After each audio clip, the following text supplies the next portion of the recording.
everyone, my name is Jocelyn. I have an in-home hair studio called the Oaks Beauty Room, and I've been doing hair for about 7 years now.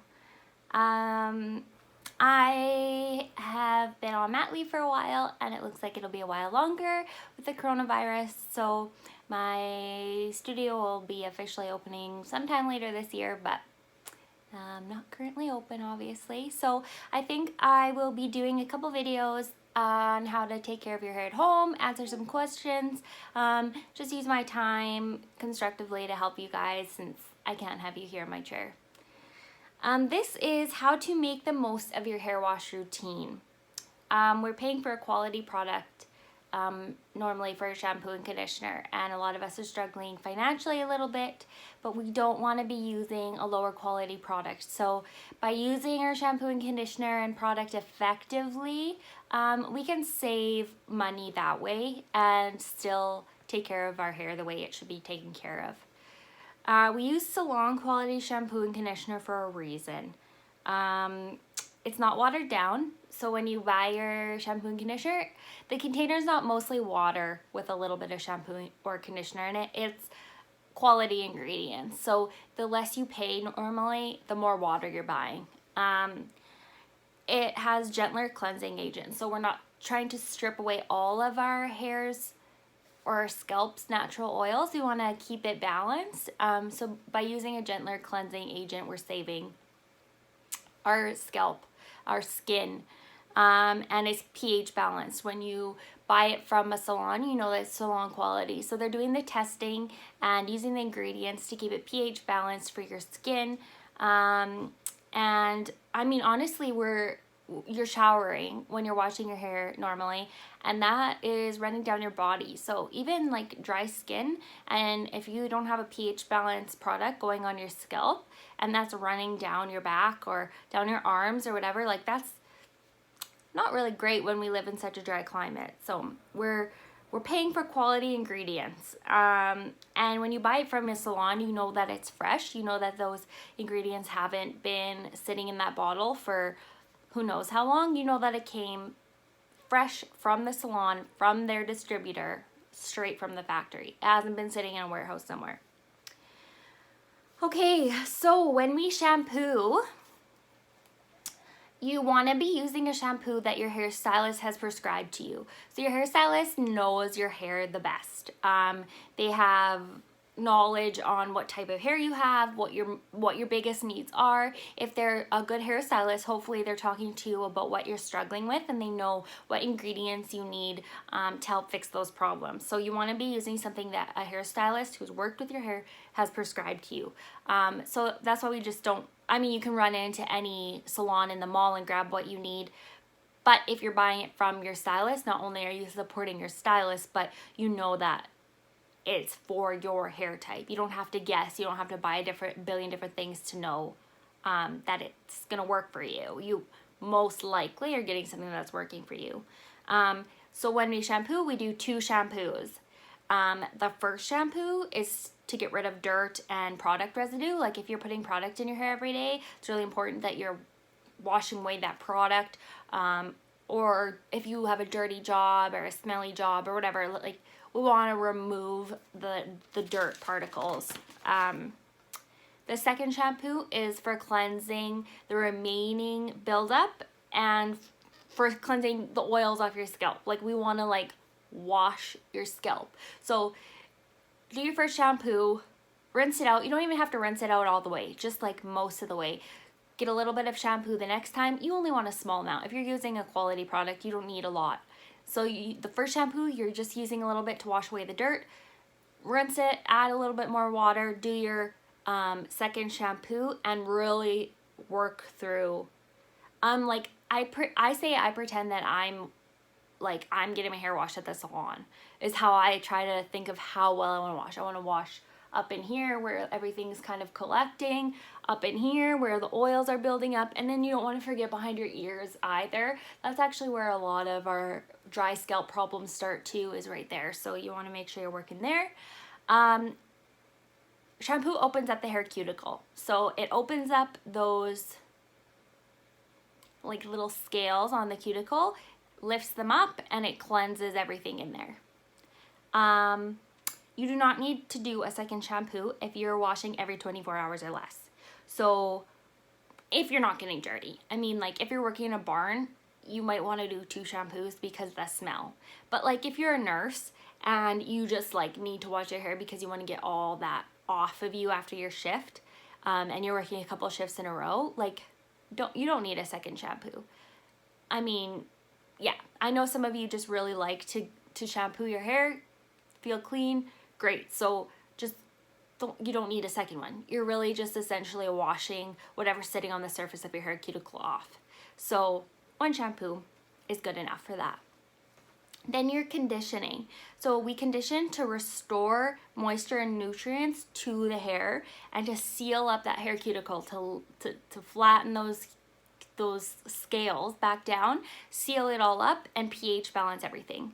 You're applying first to your ends because that's where you really need it. Though that hair cuticle is like damaged and a little bit open, so you want to make sure you're closing that up first.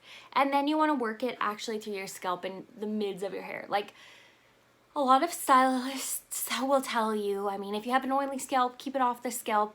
I don't believe in that at all. Your scalp needs pH balance as well, and it needs the moisture and the nutrients just as much as your hair does.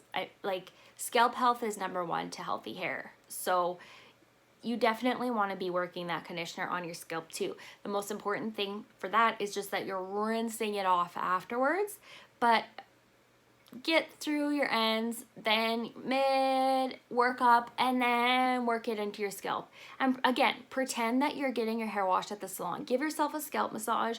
You want that conditioner to sit on a little bit longer anyway. So pretend that you're giving yourself a scalp massage, work it on your scalp. You want to stimulate blood flow. You want to exfoliate dead skin off your scalp.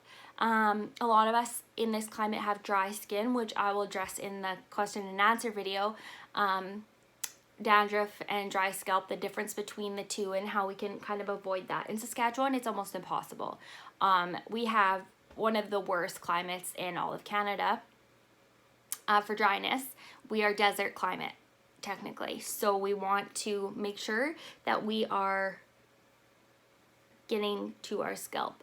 Let that sit on for a couple minutes. If you have a wet brush or a wet comb and you want to work the conditioner through, detangle your hair in the shower, just be really gentle.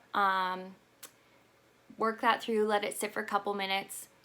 You're supposed to let conditioner sit a couple minutes anyway. I mean, I know you can use that time to shave your legs or whatever. I like to use that time to massage your scalp, to get that blood flow, to get the dead skin off. Just yeah, take that time. Like you're using a quality conditioner, you want it to soak up into that hair. You want to seal that cuticle really well. Why don't you use that time to use it effectively for your scalp too? After you rinse really, really well, make sure you're rinsing through your scalp because you have conditioner sitting on there now. You don't want it to stay on there and feel slimy, or I mean, it's not going to feel slimy, but you know what I mean. Then you want to be really gentle when you're brushing. Hair is the most fragile when it's wet. That elasticity is compromised, so you want to make sure that you're being really, really gentle. If you have really processed hair, like really, really blonde, and you can't really get through your hair, I suggest, honestly, like make sure you have a detangling brush and be really gentle on it. And if you want to take the time to work through your ends all the way up, go ahead.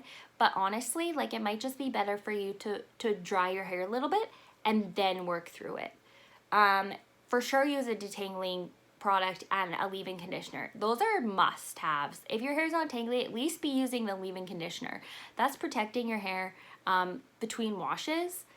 It's doing more of what conditioner does, but without that heavy, I mean, depending on your leave-in conditioner, but it's usually a lightweight product. So you want to be protecting your hair from the environment, heat, sun, chlorine, like whatever you can.